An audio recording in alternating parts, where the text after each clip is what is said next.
ఏవండి, ఈరోజు ఏ స్టోరీ చెప్తున్నారు? ఈరోజు ప్రతీకారం అనే ఒక కథని చెప్పబోతున్నాను. వింటావా? చెప్పండి. అశ్వాపురం అనే ఊరిలో వీరయ్య అనే గజయితగాడు ఉండేవాడు. ఆ వీరయ్య ఊర్లో ఉన్న పిల్లలకి ఈత నేర్పుతూ, అంటే ఇంగ్లీష్లో చెప్పాలంటే స్విమ్మింగ్ అన్నమాట, ఆ స్విమ్మింగ్ నేర్పుతూ జీవనం గడుపుతూ ఉండేవాడు. అయితే ఆ పక్కనే రాజధాని ఉండేది. ఆ రాజధానిలో ప్రతి సంవత్సరం వసంతోత్సవాలు జరుగుతూ ఉంటాయి. ఈ వీరయ్య ఈ ఈత పోటీలకు వెళ్ళి బహుమతి తెచ్చుకుంటూ ఉండేవాడు. అలా ఆ రాజధానిలోని కృష్ణవర్మ అనే జమీందారు ఒక సంవత్సరం ఈత పోటీలు పెట్టాడు. ఆ పోటీలో వీరయ్య బహుమతి గెలుచుకున్నాడు. దానికి ప్రత్యేకంగా వీరయ్యకు కంచు విగ్రహాన్ని ఇచ్చారు. అది తీసుకుని వచ్చి ఇంట్లో పెట్టుకున్నాడు వీరయ్య. అయితే ఆ మరుసటి సంవత్సరం మళ్ళీ వసంతోత్సవాలు వచ్చాయన్నమాట. అక్కడికి వెళుతూ ఈ వీరయ్య ఏం చేశాడు అంటే ఆ కంచు విగ్రహాన్ని ఊర్లో ఉన్నటువంటి రామయ్య అనే బంగారు వ్యాపారికి ఇచ్చాడు. ఇచ్చి ఏమన్నాడంటే, నేను ఈ 3 రోజులు వసంతోత్సవాలకు వెళ్తున్నాను, మా ఇంట్లో ఉంటే దొంగల బెడద ఉంటుంది కాబట్టి నీ దగ్గర పెట్టి వెళ్తున్నాను అని అన్నాడు. ఎవరితోటి? రామయ్యతోటి. ఎవరు? వీరయ్య. అప్పుడు రామయ్య అన్నాడు, నాకు ఈ విగ్రహం ఇవ్వచ్చు కదా అని అన్నాడు. అంటే లేదు, ఇది నా నైపుణ్యానికి, ఈత అనే నైపుణ్యానికి ఇచ్చిన బహుమతి ఇది నేను ఎవ్వరికి ఇవ్వను అని అన్నాడు. సర్లే అని ఇక వీరయ్య రాజధానికి వెళ్ళిపోయాడు. 3 రోజులు వసంతోత్సవాల్లో పాల్గొన్నాడు. తర్వాత వచ్చాడు. ఈలోపు ఈ యొక్క రామయ్య ఏం చేశాడంటే, ఆ కంచు విగ్రహం లాంటి విగ్రహాన్ని ఒక మట్టి విగ్రహం చేసి దానికి కంచు పూత పూయించేశాడు అనమాట. అప్పుడు రాగానే ఇచ్చేశాడు.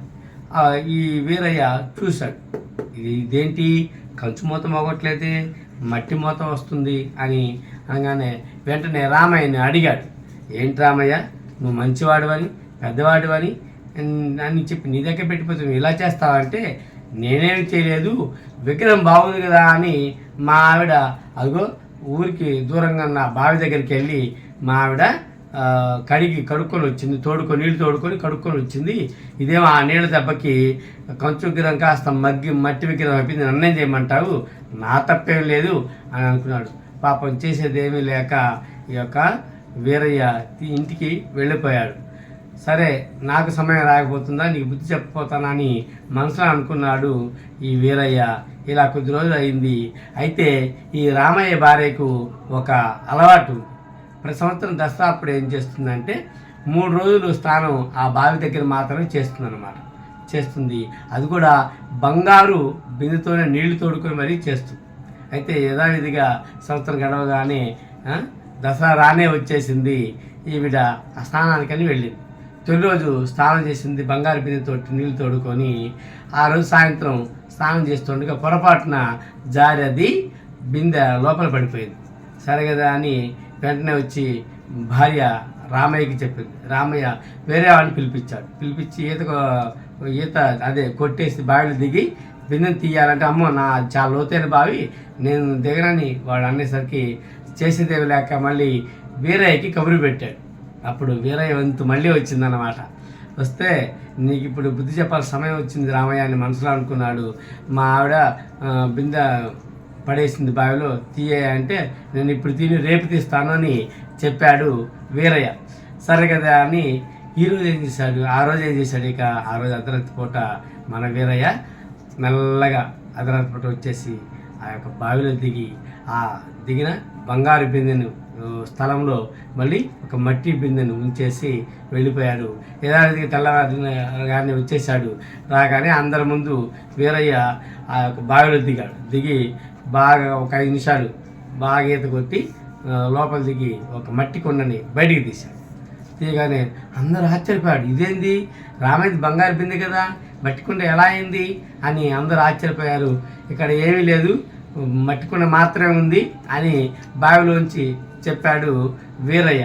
అప్పుడు రామయ్యకి అనుమానం వచ్చింది, వీరయ్య ఏదో చేస్తున్నాడు కానీ మళ్ళీ పక్కన వేరే వాళ్ళు ఉంటే, అరే నువ్వు దిగురా, నీకు నేను కొంత రుసుము ఇస్తాను, డబ్బు చెల్లిస్తాను, నువ్వు దిగి అంటే తాడు పట్టుకొని ఇంకొక అతను కూడా దింపారు. అతను కూడా బాగా వెతికి చేసేదేం లేక అతను కూడా పైకి లాగారు. ఇక వీరయ్య కూడా పైకి వచ్చేసాడు. వెళ్తుంటే అప్పుడు అన్నాడు, ఎవరు వీరయ్య రామయ్య తోటి, నీ యొక్క మీది బంగారు బిందె అయ్యి ఉండొచ్చు, కానీ బావిలో నీళ్ళ దెబ్బకి అది మట్టి కొండగా మారిందేమో అనగానే అప్పుడు బుద్ధి తెచ్చుకున్నాడు. ఎవరు?